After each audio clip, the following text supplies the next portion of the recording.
All right, thank you so much for joining us on our 86th edition of Lunch Out Loud Ottawa. My name is Nick Petruski. And I'm Andrew Miller. And of course, we're the podcast that talks to the people, places, and events that make this an incredible city that it is. And of course, you can find us on ottawastart.com, apartment 613. So continue going to those awesome sites. Yep. And before... iTunes, too, of course. iTunes, of course. But, you don't need to go to the big sites. Go to Ottawa Start. So before we get to our very special guests at the Bytown Museum, why don't we check this out? Hi, my name's Danny, and I'm the lead vocalist of Mosely. Tonight we are playing at Ritual Nightclub for the live 88.5 Big Money Shot. It's actually my birthday party too, so we would love to have you out. Consider yourself invited. Here's some of our music on Lunch Out Loud.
Thank you so much, Danny. So it's actually her birthday today, so we're wishing Danny a very happy birthday, to the lead singer. That song was Wait With Me, and I hope you can get out. If you don't have any plans tonight, the Live 88.5 Big Money Shot is continuing, and that's always a fun time over at Ritual. Oh, nice. It's also somebody else's birthday today. I don't know what you're talking Nick, about. Nick, happy birthday. Oh, thank you. Thank you very much. There's nothing I'd rather be doing than meeting with Robin Etherington. Thank you so much. The fearless leader and executive director at the Bytown Museum. Thank you very much. Feliz cumpleaños. Happy birthday. Thank you very much. Megan Bakken, the program manager, and Grant Vogel, the in charge of collections and exhibitions. Yeah, it's a long title. That's a great title. So we're here at the Bytown Museum, which... it's very hard to find, I guess, if we're looking on Google Maps, which you were telling us about. Does it put you right in the middle of the water? Or? No, we'll end up on Wellington Street most of the time, or I think there's a canal road out in Richmond. So, yeah. Oh, weird. It doesn't do us many favors. Gorgeous building, though. Gorgeous building, right near the lift locks, and right behind the, I guess, the Parks Canada building there for the Rito Locks. Lockmaster's house. Yeah. So you got a couple awesome buildings right there. So before we get into talking more about the museum, we like to know a little bit more about our guests. What keeps them in Ottawa, keeps them excited about this great city, and maybe what got you into museums to start. So I guess we'll start with you, Robin. Oh, thank you very much. And welcome to the heart and soul of Ottawa, the Bytown Museum on the Rideau Canal. I've been in museums for 30 years. And... it's exciting, not only the history, the arts. I like managing cultural facilities because they, again, are the heart and soul of any community.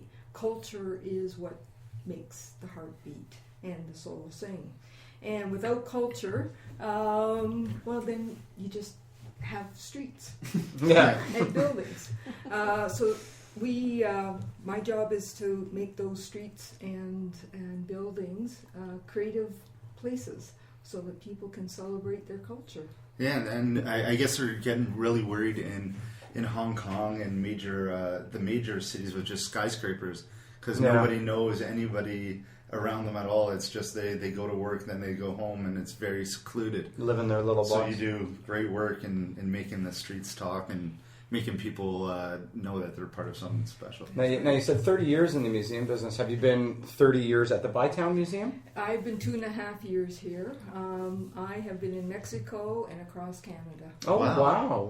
Were you, what type of museum in Mexico? Was that more of a Mayan type? Well, there was a little bit of that. It was at the National University, their anthropology museum. Oh, so wow. I worked there for about 6 years. That's quite interesting. And etc. And then across Canada, it's been the Glenbow Museum in Calgary, Guelph Museums in Guelph. Oh, there you go. Nick's hometown. That's where I'm from. Guelph, I love Guelph. I'm Yeah. extremely fond of Guelph. Yeah? Yes. My mom goes to talks there. Oh, there you are. Yeah, she yes. likes the That's talks awesome. there. So- Well, so they, you've they been- moved into the old convent. The Oh, really? museum has moved into the convent. The Yeah, St. they- Ignatius? On top of the hill. St. Ignatius? Yeah, right downtown. Right behind the Walmart there. The new Walmart there. I have no idea. There's a new Walmart everywhere. There's Yeah. a new Walmart, yeah. So have you only been in Ottawa then for the last 2.5 years? Yes, or? but in my career I've been in and out. So I've actually worked for CHIN, which is the Canadian Heritage Information Network. I worked for the Canadian Museum of History, but before it became the Canadian Museum of History.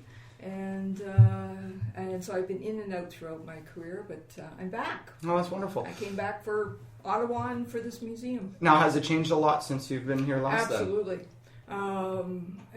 Ottawa is now a true urban center. It's very vibrant. It's growing. It has its own. It's a million. That has a whole other self-sustaining economy. So it's not dependent on one thing such as the government anymore. And it's not stopping. This is like a truly rocking and rolling It is. community and city. If there's one restaurant you have to go to, like on a Friday or Saturday night, where would you choose to go? Well, I like fish, so I live in the market. Okay. So okay. like I live right downtown, so I'm an urban. Nice I'm walk here every I'm day. an urban gal. So the fish market, wasabis, the Mexican restaurants. There's 2 or 3 very very good Mexican Yeah. restaurants. And a brand new one just opened on Clarence. That's right. Yeah. Yes. Some And friends of ours, so yeah. might have them on the show soon. Ace Mersudo or Oh, Ace Mercado. Mercado. There you Yeah. go. But Ottawa is blessed with tremendously good restaurants, not only in Absolutely. the market, but also up and down Elgin Street, all over the place. There is really good food. Yeah, and it's great. Like I was just strolling through Elgin Street last night, and still late at night, even Fauna, the new restaurant, was just packed. So Yeah. that's great to see. And we just had lunch for Nick's birthday at was it Backdrop. Backdrop. Yeah, Delicious. excellent place for Yeah. luncheon around here. Thank you very much. Thank that's, you. That's great. And Megan, yourself, Yeah. what brought you here to the Bytown Museum? Well, I first moved to Ottawa after I finished my MA in England, actually. And Oh, nice. I was an intern at the National Gallery for 3 months, and then I got a job offer in Toronto, so I moved there for a short time. But I really loved the Bytown Museum because it was a community museum. It was a place where I really felt I could help people make a connection to their history and their heritage. And the mandate of the Bytown Museum, as geeky as it sounds, I Googled it before my interview, and this is genuinely what drew me to the museum, was that it was about community, and it was about helping people make that That's great. connection. So Were you that's from what brought me Ottawa back. originally? No, I'm from the prairies, actually. I'm from Oh, nice. Saskatoon. Oh, Born yeah? and raised, yeah. My mom and dad lived in Ottawa when they were first married, so it's a second hometown. Okay, so Yeah. same, Cool. same. That's kind of with mine too. Yeah. And what are your favorite places to go out, and what's your favorite aspects of Ottawa that keep you here? And but- not going, accepting those offers in Toronto and London and all those Chicago. What I love about Ottawa is that you can really get a sense of the history and the heritage of the city when you walk through it. Like the Byron Market, for example, right? As you walk through it, you get a sense of the history and how the city was originally set up. I love exploring other parts of Ottawa as well and kind of seeing those traces, those old buildings that are still standing. I absolutely love it. So yeah. Absolutely. Would there ever be an exhibit here on Vanier? Because I love all the different homes of that area of town. Mm-hmm. And I always want to know more history of Vanier. Yeah, absolutely. I think that's a good question. It's a question for Grant, really. Well, let's move to Grant. Grant, what's your story? Well, I've been in Ottawa for about 10 years. Oh, nice. I moved here to go to university, and I took history at University of Ottawa. And then after that, I moved on and took the Applied Museum Studies program at Algonquin College. which is a really hands-on program. It gives you work placements, it gives you practical knowledge of the different aspects of museum work, from collections management to conservation to exhibit work. And through that program, I kind of found my niche, and while I really like working with the actual artifacts as well as developing exhibitions to kind of tell the story of those artifacts. So through school, I was able to do an exhibition at the Diefenbunker on the Berlin Wall, and that kind of cascaded into other exhibit work, eventually landing me here, where I take care of the collection and develop exhibitions. So do you go out and search out new artifacts all the time? Or do you have people calling you saying, "Oh, I have this we antique get quite a few calls. Our collection is about 10,000 artifacts strong, including photographs, tools, furniture, paintings. It's a whole gamut. We're the oldest community museum in Ottawa, so at one point, everyone who wanted to donate their stuff to museum brought it to us. Okay. And we still get calls on probably a weekly basis. We can't, unfortunately, take everything because our storage space is quite limited. So we kind of have to really limit it now to things that fill a gap in our collection. And so, do you have fakes and frauds that come in? Have you ever run across, like, I haven't. Is it a monetary thing? If somebody, like, say, if something really old, do I bring it to you and I donate it to the museum normally, right? Yeah. Okay. Some people are looking for a tax receipt, which we'll provide for a market value. Oh, okay. We don't generally buy artifacts simply because we don't have the budget to support something like that. People haven't generally come to me with forgeries, that kind of thing, but we have a number of pieces that are being moved into our kind of secondary collection that aren't fakes, but in the past, the museum, like I'm talking 100 years ago, kind of took in everything, and so there are pieces that maybe don't fit quite with the mandate, but still help tell our story. So there's room for everything. That's cool. But our primary collection is pretty eclectic and helps us tell like a lot of great stories. Right on. Yeah. So parts of Ottawa that you like are things that keep you here? Well, I'm a suburban dad. Too bad. recently moved out a couple years ago to Blackburn Hamlet. So I great little community. Love the East End. My wife and I are both from small towns in Northern Ontario, so it kind of had a great feel for us. But I lived downtown for quite a number of years, and there are certain things that I miss. One being Salanta, my favorite restaurant in Ottawa. Yeah. Shout out to Salanta. Salanta on Somerset? On Somerset. Right on. Yeah. Okay. So I was going there the other day. Working downtown and living out in the burbs, kind of get the best of both worlds. So, absolutely. Yeah, having a good time in Ottawa. Oh, that's cool. Right on. So, let's move on to talk about the Bytown Museum.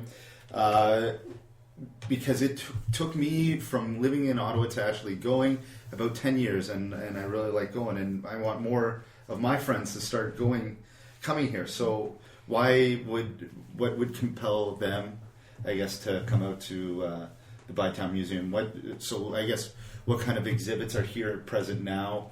What kind of artifacts, and what can they learn from coming to this excellent place? Well, our current permanent exhibition deals with the story of the history of this city, from the building of the locks right up through till the end of World War I. And the first floor is the Parks Canada exhibition that deals with the actual construction of the canal site. And then we're lucky enough to have two temporary exhibition galleries. One larger gallery that we rotate out about once a year, which is exhibitions that we do in-house, and another smaller gallery that we work with the community to put up their displays. So we've had embassies come in, we've had local photographers come in we give them the space and they put up their show. Perfect. So that allows us to tell the story of Ottawa seen through various communities and groups that maybe aren't covered in the permanent gallery, but also lets us expand into the story of Ottawa to present day. The larger temporary gallery, we kind of expand on themes that are maybe touched on briefly in our permanent exhibition, and then we get to expand on those. So right now we have Ottawa Answers the Call, which is our First World War exhibition, and that really goes into the stories of everyday people of Ottawa and how they faced time during the war. So, crazy. Specifically First World War. Yeah. Now this building in particular, I know that the Bytown Museum has been around since the late 1800s. The collection began with the Women's Canadian Historical Society in 1898, and then the museum was incorporated in 1917. Right on. And you've been in this building since 1951, if I'm correct? Mm-hmm. What was this building before?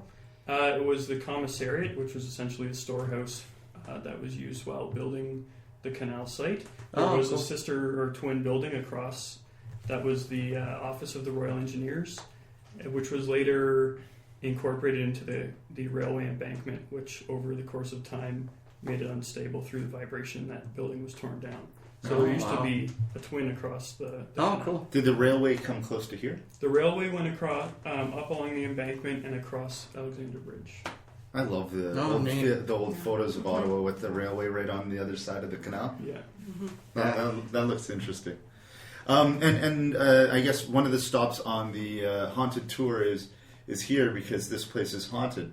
So has anyone here seen the ghosts? Oh no, we let Haunted Walks take care of the We just talk about historical people and personages, and we have a good partnership with Haunted Walks. And actually, the season starts like pretty darn soon. Yeah. Oh, it is. Eh? Halloween's coming soon. It's getting colder. So and we're already booked solid with tours with Haunted Walks. So.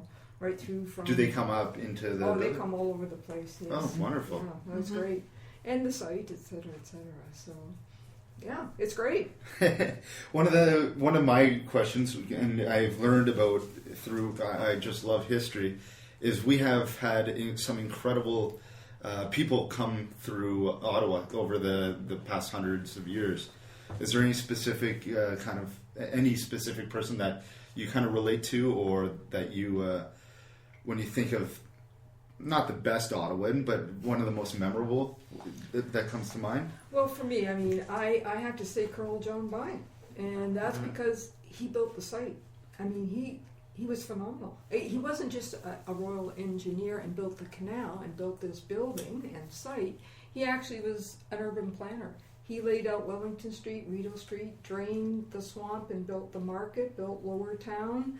He started a water system. He built a hospital. He sat on what we would now call a city council, but at the time that's not what it was called. Yeah.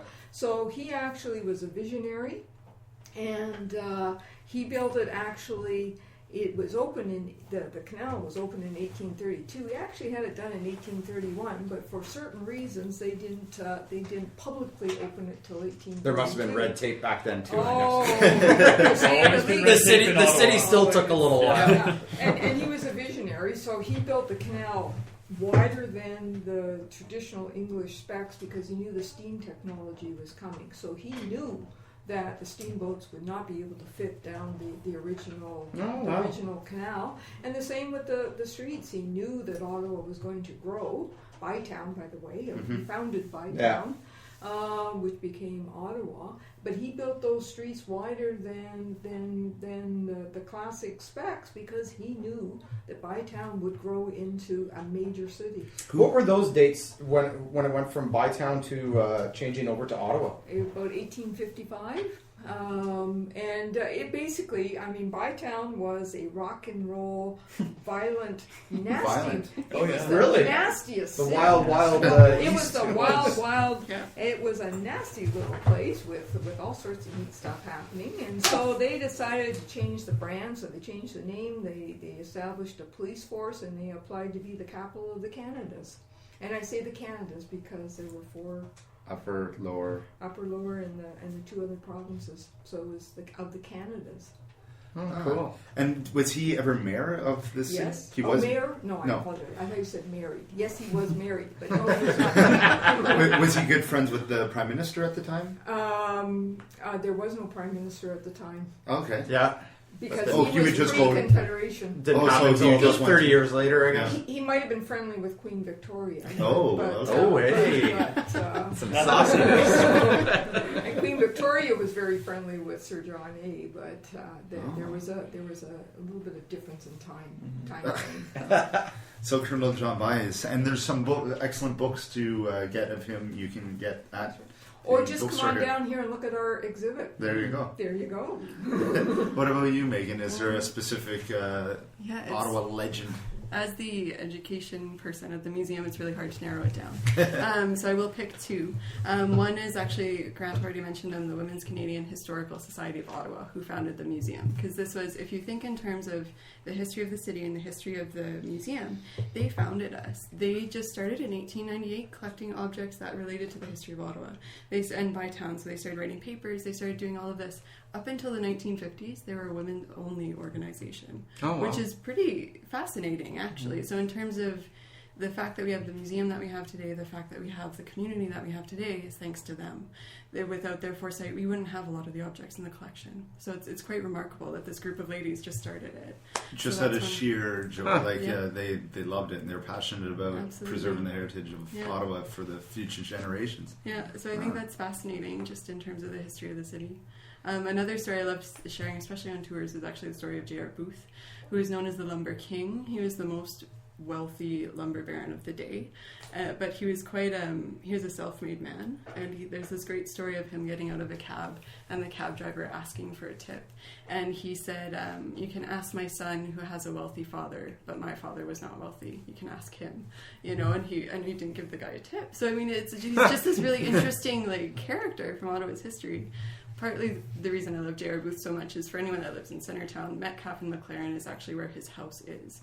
And if you go in there, it's actually quite cool, because above the fireplaces he has blank shields, because at one point when he was building his house, there's a rumor that he might be knighted. So he left blank shields on his fireplaces just in case, so that he could have it engraved. So cool. And he never was knighted. He wasn't, unfortunately, but it's a fascinating story. It gives you this idea of who he was, and he's just this interesting character. So yeah, those are the two that Elton John gets knighted, but he didn't. There you go. So when you're driving down Booth Street swearing at the cracks in the street, think of JR. There you are.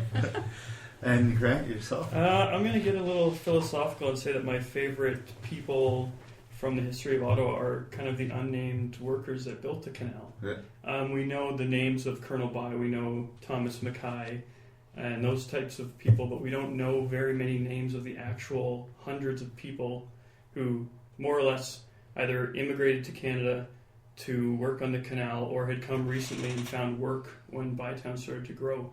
And some research is only recently coming to light to learn more about those people and their families and where they came from. So I'm kind of a supporter of the workers, and I think that those are my favorite people in the history. And where did most of the workers come from? I know, you go out west, and I mean, most of the workers there obviously are from Asian descent. Building the railways or whatnot. Where did everybody come from that built Ottawa then? By and large, the workers who came to Ottawa were Irish, and there was quite a few French Canadians as well. There were English, Scottish, a few Americans actually, and some native Aboriginals.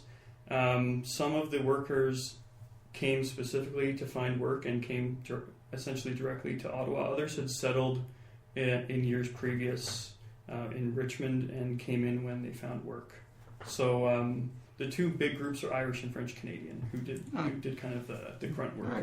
And there was a lot of deaths involved with the building, right? Yeah, up to around 1,000 workers were killed. Was the project ever in jeopardy? No, I think that they'd keep going no matter what. Workplace health and safety wasn't quite what it is today. Colonel By, though, was a fairly compassionate man, and he did worry about his workers, and he was known to give out blankets or assist in the workers getting food or shelter and that kind of thing. For his time, he was very forward. Was that the most cause of the deaths? Just hunger and weather? Malaria was a huge factor. Also, just accidents. They had these new immigrants who were cutting stone or laying charges to blow up a rock, and accident. Well, you can't even call it an accident. They weren't quite trained the way they are today. Yeah. No, exactly. So, and the Celtic Cross, which is down across the canal, kind of commemorates those roughly 1,000 workers who died during the construction. Oh wow, that's interesting. That's good. And so about all these all these past. Well, they are characters in the sense. And a lot of people can come here and learn more about them here. My favorite is Philemon Wright. I love listening about him, as well as the Billings family. And people don't realize that a lot of those kind of founding families came up from the States.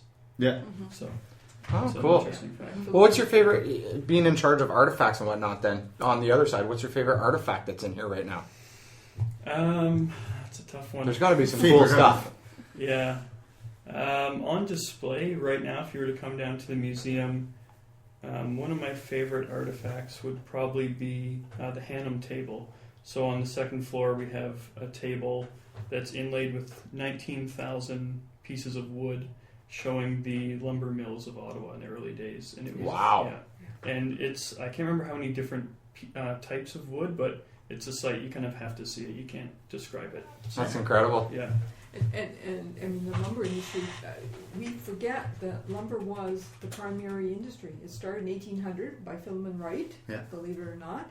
There was lumber going up the Ottawa River in the 1970s. It's only recently that the lumber is no longer a primary industry.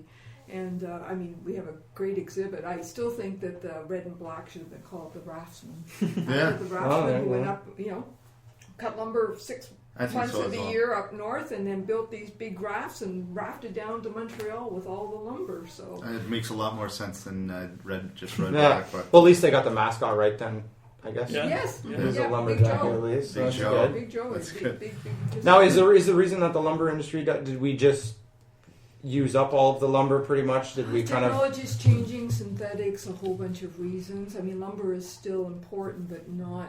Domtar not- closing was Domtar has Yeah. closed, and their collection is over at the Museum of Science and Technology.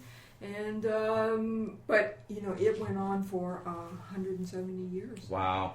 That Sad to as, see that as come to a an end. primary industry. I mean, it's Yeah. amazing. And I look forward to hearing more tonight at tonight's talk about Yes. World War. And we're going to get to that in just a moment. We're going to take a quick Another break. tune? And we're going to listen to Jen from Foodie Prince. We'll be talking about Lower Town Throwdown, a pork belly challenge going on in the market. That should be tasty for next Wednesday, as well as this weekend's Taste of Wellington. So some great food stuff. And we're going to hear Better Off from Mosely, the acoustic version, and we'll be right back with the Bytown Museum.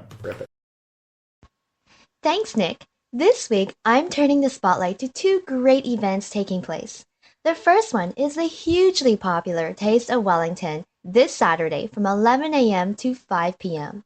It's a family-friendly event, and best of all, it's free. With live music, a classic car show at McCormick Park, workshops for adults and kids, tours at various art studios and galleries, a kids' play zone, and a sidewalk sale, there is something for everyone. And of course, there's food sampling throughout the day. In fact, many of the restaurants and food businesses along Wellington Street West and nearby will be offering delicious food samples from 1:30 to 3:30 p.m. And while many of the samples are free, businesses will have a donation jar out to help support the Somerset West Community Health Center with a goal of raising $10,000. The Somerset West Health Center, for those of you who aren't familiar with it, it's a nonprofit, community-governed organization that provides primary health care, health promotion, and community development services. They also offer a range of social services, community building activities, and advocacy programs. For the full schedule and a map detailing the whereabouts of all the exciting activities taking place, check out the current edition of the Kitchissippi Times newspaper, starting on page 11. If you can't find the print edition, you can also see the issue online at kitchissippi.com. That's KITCHISSIPPI.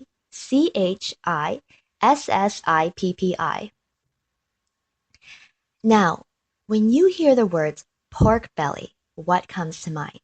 Is it the crackling skin or maybe the juicy succulent meat? Well, if you're looking for something fun and tasty midweek, then may I suggest that you check out the Lower Town Throwdown, the Pork Belly Challenge. Taking place next week for one night only on Wednesday, September 17th, it's the inaugural Chef Challenge from 6:30 to 9:30 p.m. at Lower Town Brewery on York Street in the Byward Market. 6 local chefs will compete to see who can create the most unique and tastiest pork belly dish. Competing chefs include Mike Foley from Fat Tuesdays, Sam McClintock from Pub 101, Kyle Mortimer Prue from Lowertown Brewery, Paul Brennan from Steak Modern, John Benoit from the newly opened Sen's House, and Jordan Hawley from El Camino. Tickets are $35 a person, which includes food sampling at all chef stations and 1 flight of beer. Tickets are available at all participating chefs' restaurants. There will also be door prizes awarded throughout the night. As for the judges, well, it will be you who decides. So that's right, it is the people's choice who will crown the winner. I should warn you though that if you are excited to go and attend, there are only 100 tickets available, so make sure you get your tickets soon. And that's it for this week. Have a great weekend. 1, 2. This one's brand new. It's called Better Up.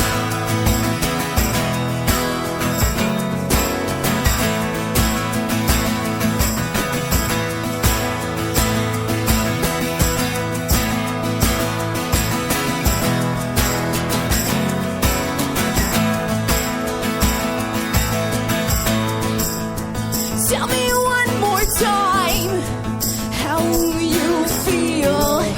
How can you deal? Telling little lies like a white tablecloth covering what's real.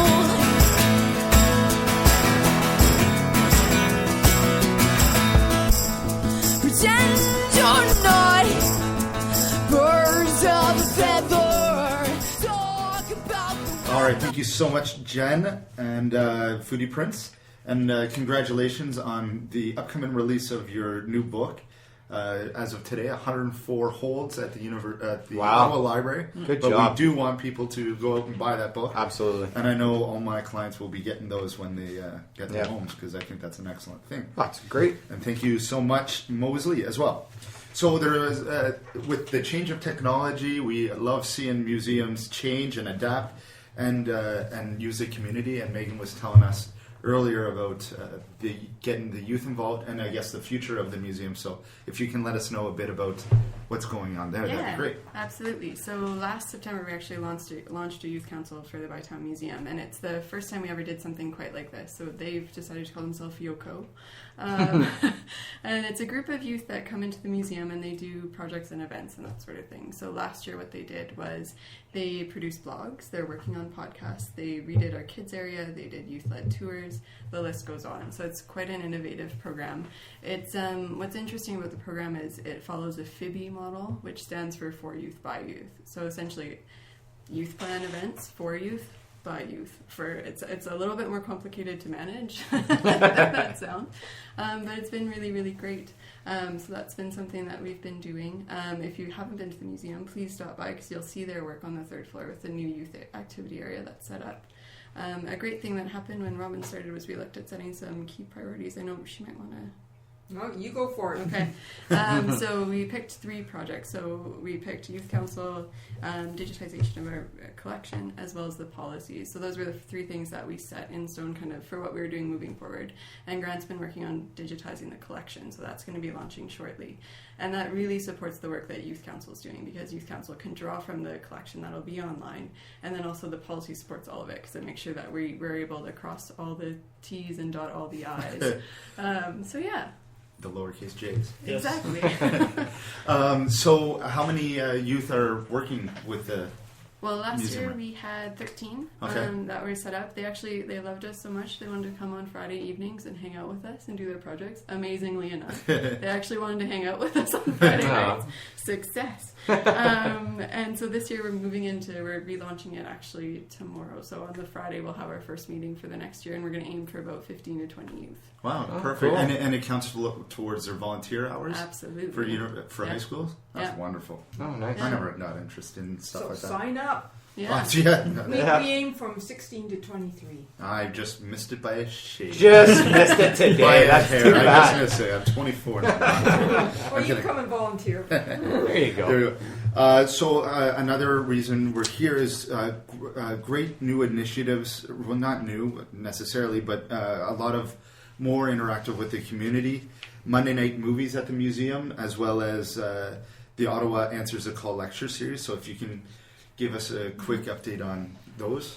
So planning events is part of what falls into what I do. It's always a lot of fun because it's interpreting our collection and our history through different ways. So Monday Night Movies is something we did this year. We launched it this year as a pilot program to explore World War I, because we were looking at it from Ottawa's perspective on it and what was happening in the city at that time. It was a great way to support that exhibition. So that was really exciting. Yeah. So yeah, cool. It was I love that my job. I never have a boring day, so that was a really fun day to get to pick movies. That's great to say about Right on. museums. Yeah, definitely. There's never a dull moment, that's for sure. Especially in a community museum. Ever. Yeah. Never happened. And what about the Answers a Call lecture series? Yeah, so the lecture series was really fun as well. So we got to look at different themes that kind of came out of the exhibition. So tonight we have Phil Jenkins coming in. He's kind of an Ottawa hero who knows a lot about Ottawa's history, and he's actually going to be presenting on what was happening But in he's not Ottawa. from Ottawa.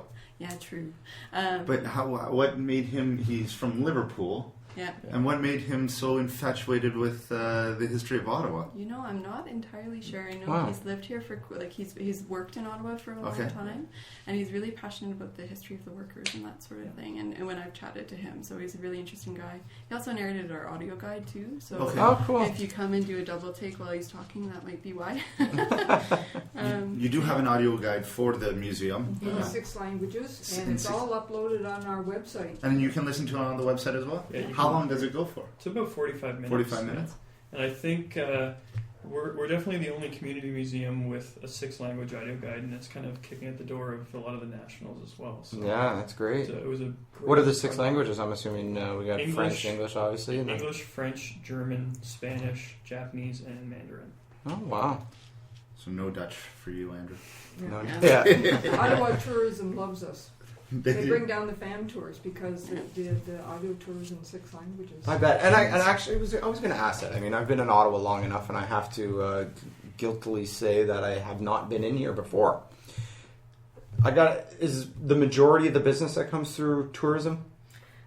Tourism, youth programming, a lot of youth programming. We also partner up with Canadian Heritage, Department of Canadian Yeah. Heritage, for their youth program called CLICK. Oh, cool. Which the young people call because they go around taking photographs Yeah. of the history and heritage Yeah. buildings and monuments, and come down and we actually deliver the program with them. We get a lot of school programming as well. But over the last 2.5 years, our attendance has increased by 35%. Wow. How many people do you get through the door in an average year, do you say? Well, you can get about 6 'Cause you're 20 that door at a time. Yeah. because you're open all year round, right? We're open all 360. year. We're open Yeah. all year long. Our main, April, May, June for the school programming and Yeah. etc. And then June, July, August, September for is our big summer season. But we're constantly busy. The Haunted Walks tours, programming that Megan has described. And so it's constant. It's constant. Yeah. It gets a little slow in January simply because of the ice, but then it pops back up again for Yeah. Winterlude because we partner with Canadian Heritage and with the Downtown Rideau BIA and the Byward Market BIA for Winterlude and Chill Factor. Perfect. So it's great. We just wake up again in February. Yeah. So do you happen to know approximately how many people come through? We're last year we were 58,000. Wow. And this year we're gonna break the 60 mark. Oh, Yes. that's great. And you also have Culture Days on September 27th, 28th. Yeah, Those look good. definitely. Yeah. So one thing we get a lot of questions about is actually kind of behind the scenes, like what happens at the museum.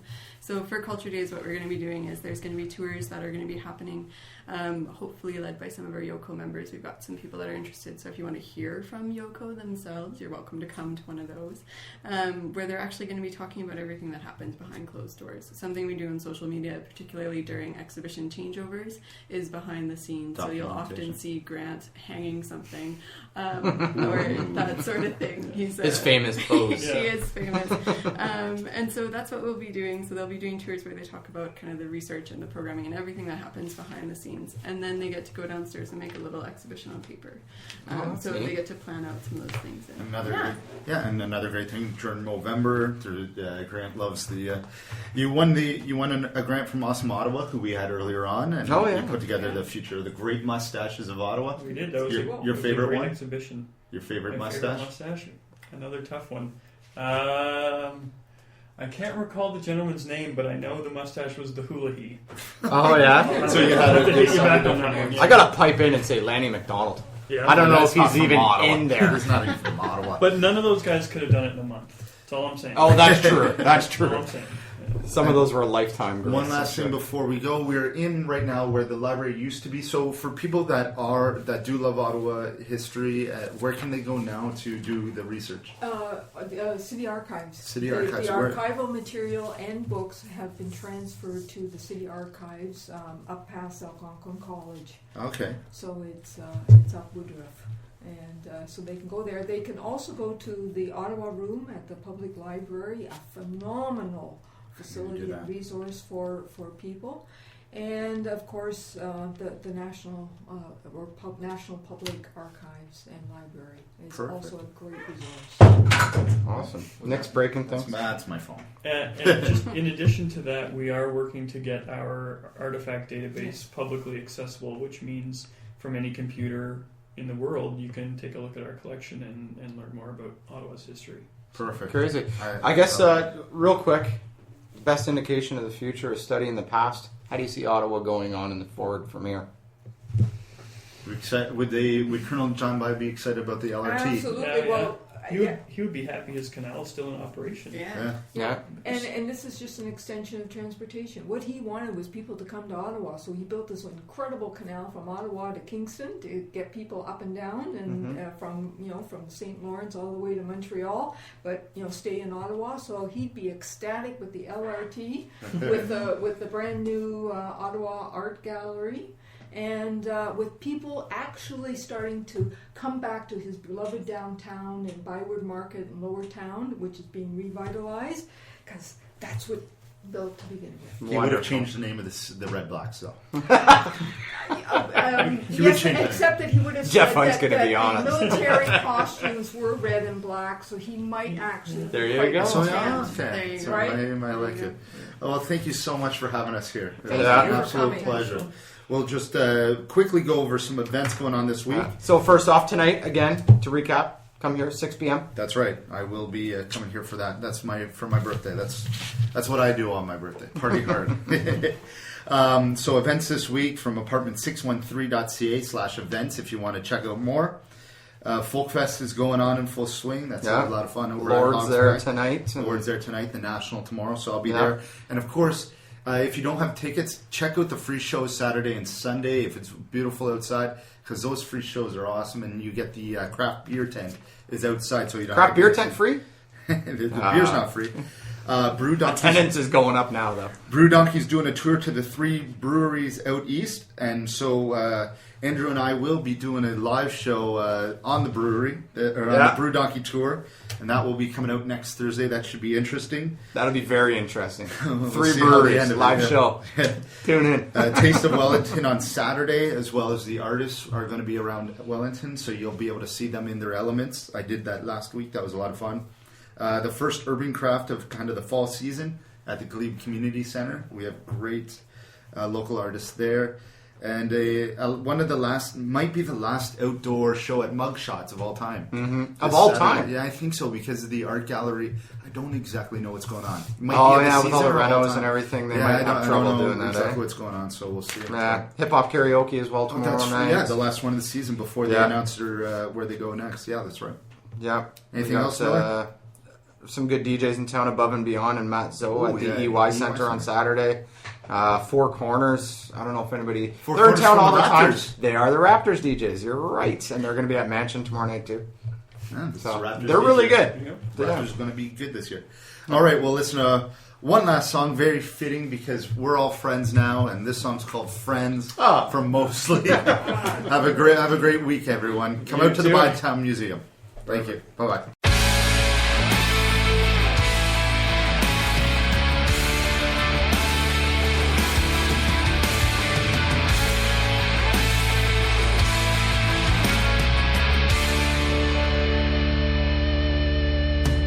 He said, "Can I ask you a favor?